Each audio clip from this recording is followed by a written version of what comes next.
Ang title na to karon maaari na to mabasa sa Colossus chapter 1 verse 15. Naingon diri ang title, kinsa si Kristo ug unsa ang iyang gihimo. Kinsa si Kristo ug unsa iyang gihimo.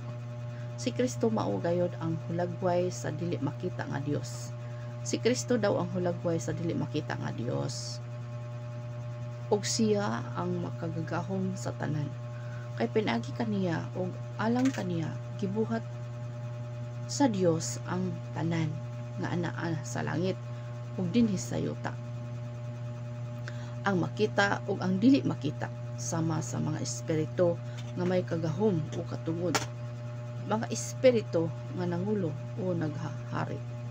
So wala pa ang bisan unsa nga butang, si Kristo anaa ng daan ug pinaagi kaniya nahimong tang o nahiusa ang tanan sa ilang hustong dapit. Siya ang ulo sa mga tumutuo nga mao ang iyang lawas. Siya ang sinugdan, ang una nga nabanhaw aron mapaila nga siya mao gayud ang una sa tanan. Kay buot sa Dios nga Amahan nga ang kinatibuk-an sa iyang pagka-Dios makita tanan diha kang Kristo. So ang pagka-Dios di ay makita diha kang Kristo. Ang pagka-Dios sa Dios makita diha kang Kristo. Hesus. O pinaagi kang Kristo, nagapasiguli sa Dios ang iyang maayong relasyon sa tanan niyang binuhat sa langit ug dinhi sa yuta. Gihimo niya kini pinaagi sa dugo ni Kristo sa cross. Kaniadto layo kamo sa Dios ug nahimo niya kamo mga kaaway tungod sa inyong daotang mga hunahuna ug mga binuhatan. Apan karon napasiguli kamo sa Dios sa iyang kaugalingon pinaagi sa kamatayon sa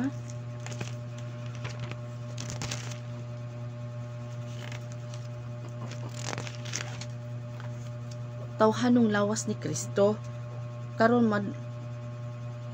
madala na niya kamo sa iyang presensya nga walay sala, hinlo ug walay ikasaway.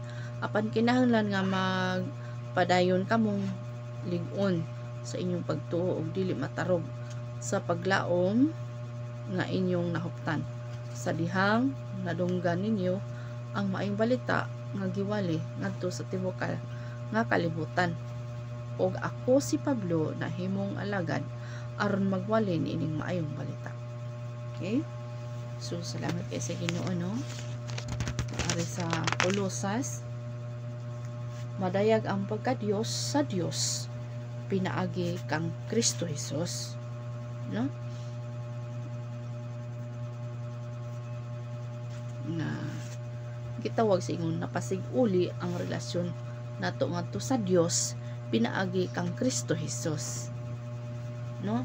Kay dito sa cross iyatang gibayran sa atong mga sala, mapasiguli ta ni Kristo dito sa cross, humana, no? Humana na siya. Wala na pagsubli-subli pa, no? Wala na pagsubli-subli pa. Mao nga ang atong kinabuhi natago ang Kristo. Muna natago na kang Kristo atong kinabuhi ang daan atong pagkatao. So ang makita sa atong kinabuhi mao na si Kristo unta, no?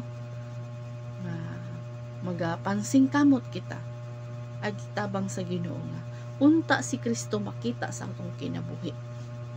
Natago na atong kaugalingon, ang atong kinaiya natago na dito kang Kristo. So sa ato pa dili na kita ang makita sa tao kun dili si Kristo na unta.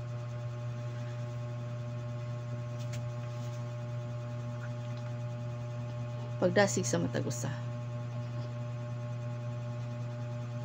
pagtinabangay sa mga pag-ampo nga unta si Kristo ang makita sa atong kinabuhi. Anang kinaiya ba muna atong isulot, no? Agi tabang sa Dios kay wala may arang mahimo sa Dios. Mahimo niya ang tanan. Wala imposible sa Ginoo. Wala imposible. Ang tanan niya mahimo. No? So, ana lang. Ang gusto sa Ginoo sa itong kinabuhi nga magtinaron kita ning kalibutan na. O atong tanungon ang atong relasyon ngadto kaniya. God bless.